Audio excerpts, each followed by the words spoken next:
नमस्कार, मैं जितेंद्र शर्मा। चमक उठी सन 57 में, वह तलवार पुरानी थी। बूंदे ले हर बोलों के मुंह, हमने सुनी कहानी थी। खूब लड़ी मर्दानी, वह तो झांसी वाली रानी। आपने सैकड़ों क्या हजारों बार यह कविता सुनी होगी। तमाम भारत के वीर सपूतों के साथ साथ इस कविता के अंदर आपको एक नारी की झलक दिखाई देती होगी, और वह कोई और नहीं बल्कि झांसी की रानी लक्ष्मीबाई।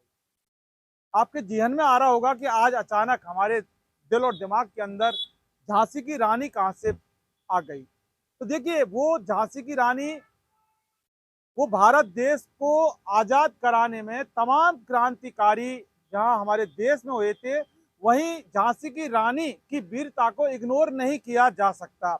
यानी कि देश को आजाद कराने में झांसी की रानी लक्ष्मीबाई का बहुत बड़ा एक योगदान था, और इसीलिए आज हम उनका नाम ले रहे हैं।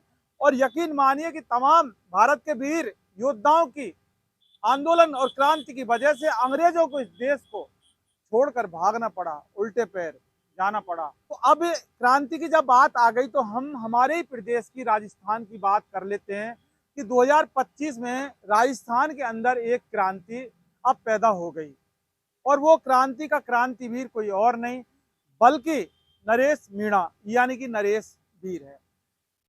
देश की जो क्रांति थी वो अंग्रेजों को भगाने वाली क्रांति थी, जहां देश 1947 को आजाद हुआ था।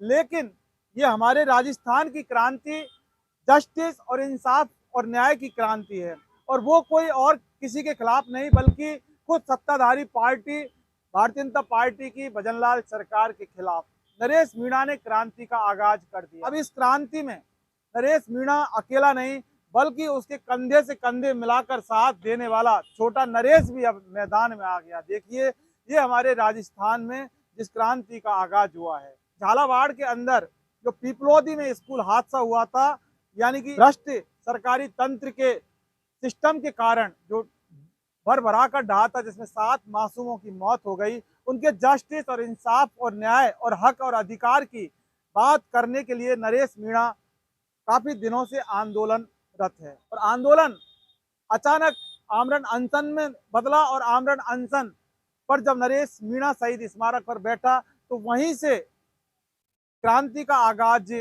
कर दिया। सवाल यह है कि आखिर नरेश मीणा को इस इंसाफ की जरूरत क्या पड़ी।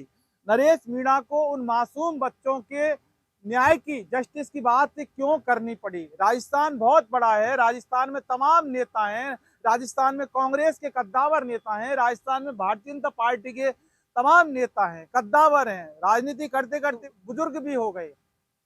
लेकिन नरेश मीणा को क्यों जरूरत पड़ी। देखिए, जहां कोई क्रांति होती है तो कोई ना कोई तो पैदा होता है। तो यहाँ पर अब नरेश मीणा इस क्रांति का जनक हो गया। नरेश मीणा ये क्रांति वीर हो गया, जो कि राजस्थान में तो याद रखा जाएगा। नरेश मीणा काफी दिनों से, करीब 15 दिनों से आमरण अनशन पर है। शहीद स्मारक पर पहले बैठा था, लेकिन स्वास्थ्य के मद्देनजर पुलिस ने उसको शहीद स्मारक से उठाकर एसएमएस अस्पताल में भर्ती करवा दिया, और वहीं से भी नरेश मीणा रुका नहीं, आमरण अनशन पर था, सिर्फ जस्टिस और इंसाफ के लिए। शहीद स्मारक से उसका सफर एसएमएस हॉस्पिटल के अंदर हुआ, वहां से भी उस बंदे ने अपना आंदोलन, अपना आमरण अनशन चालू रखा। इंसाफ का आंदोलन, इंसाफ की क्रांति। लेकिन अब यहाँ पर यह बताना उचित होगा कि अचानक क्रांति का सैलाब जो है नरेश मीणा का, उसने एक यू टर्न लिया। यानी कि एक ऐसा मोड़ आ गया कि नरेश मीणा का बेटा अनिरुद्ध यानी कि छोटा नरेश अब मैदान में आ गया कि पापा अस्पताल में भर्ती हैं, पार पड़ेगी नहीं, इंसाफ की बात है, मासूम बच्चों के न्याय की बात है, तो फिर मैं कैसे रह सकता हूं। आज तक हमने अनिरुद्ध को लगातार देखा, तो धरने प्रदर्शन में देखा, साथ साथ बैठे देखा, लेकिन कमान संभाली नरेश मीणा के क्रांति की कमान संभालकर मैदान में आया, मसाल जुलूस का आह्वान किया। और हैरान कर देने वाली बात है कि छोटा सा जो बच्चा है अनिरुद्ध, उसके आह्वान पर सैकड़ों क्या हजारों की तादाद में लोग हाथों में मसाल लेकर आ गए। देखने दिखाने लायक सीन था। महेश नगर में वो मसाल जुलूस निकाला था। हालांकि इससे पहले उसने एक आह्वान भी किया था और आगाज भी किया था, और उसके बाद तमाम लोग राजस्थान के जयपुर के नहीं बल्कि राजस्थान के तमाम लोग अनिरुद्ध के साथ लगे और इंसाफ और न्याय की गुहार लगाते हुए हाथों में भजनलाल सरकार को दिखाते हुए मशाल जुलूस निकाला।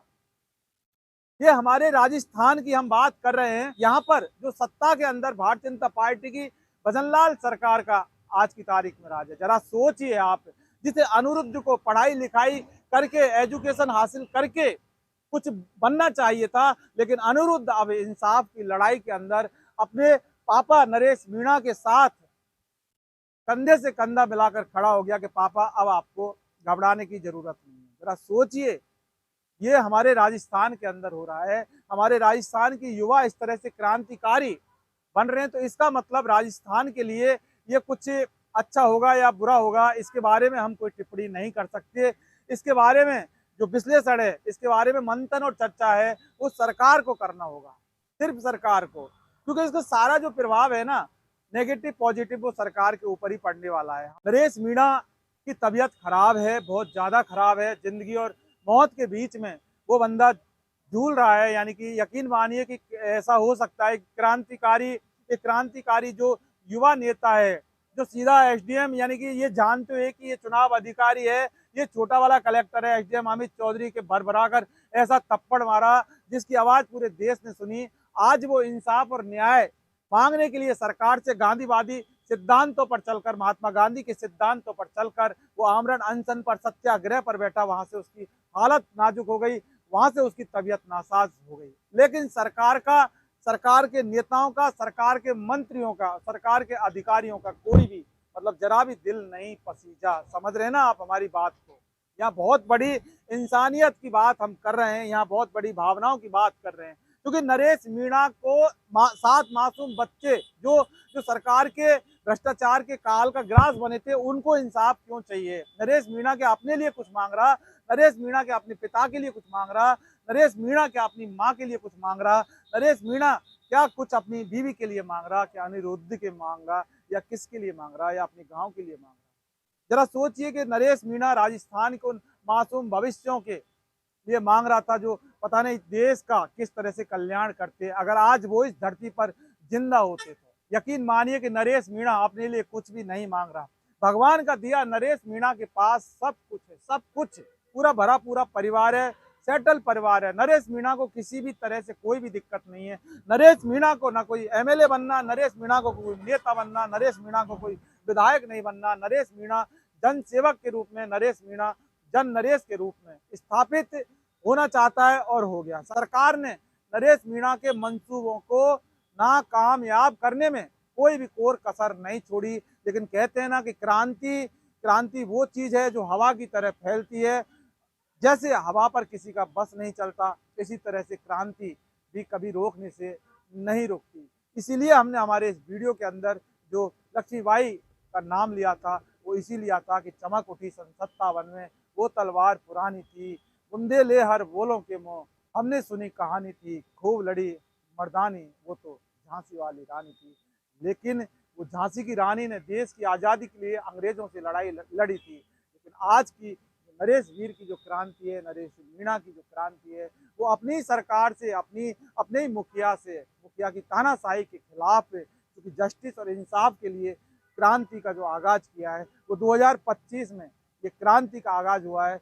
हमेशा हिंदुस्तान के इतिहास में ये क्रांति याद रखी जाएगी, क्योंकि ये क्रांति सिर्फ और सिर्फ हमारे जो नन्हे मुन्ने मासूम बच्चे जो दफन हो गए थे, स्कूल के अंदर दफन हो गए थे, उस शिक्षा के मंदिर के अंदर दफन हो गए, जिस शिक्षा के मंदिर को कलंकित कर दिया सरकार की नाकाम सिस्टम ने, सरकार के भ्रष्टाचार अधिकारी अफसरों ने, सरकार के भ्रष्ट नेता और मंत्रियों ने।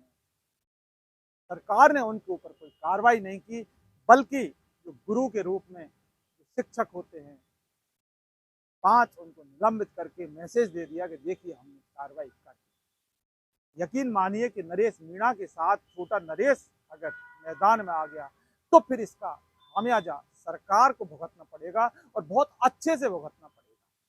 इसमें जरा भी संदेह नहीं है, और ना ही किसी संदेह से इनकार किया जा सकता। इन्वेस्टिगेशन मीडिया को ज़्यादा से ज़्यादा सब्सक्राइब कीजिए, क्योंकि हम भी जस्टिस और इंसाफ और न्याय की बात करते हैं। कोई एजेंडा हम नहीं चलाते।